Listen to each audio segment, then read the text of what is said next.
The following is a release from the People's National Party Media Unit. As a spokesperson on justice, today I demand answers from the JP government in the medical drill scandal, a web of secret contracts, hidden investors, and blatant law breaking. This is not politics. This is about accountability to you, the people who deserve transparency. The facts are clear.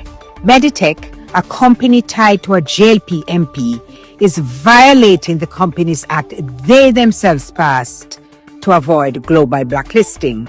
They have failed to disclose who truly owns the company, ignored legal deadlines, and buried the truth about a shadowy person a silent partner hidden by court order since 2016.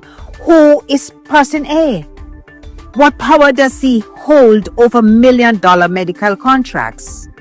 Why does this government keep awarding Meditech deals while they break the law?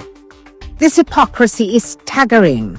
The same JLP that warned Financial Action Task Force blacklisting would cripple Jamaica now lets their allies flout transparency laws, risking our economy and your trust.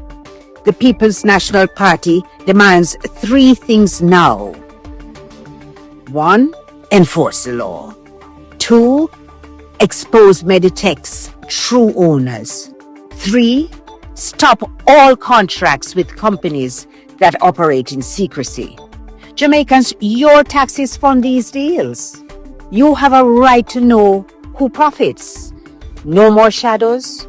No more silence. It's time for answers. And visit our website at pnp.org.jm or check us out on Facebook at Jamaica PNP.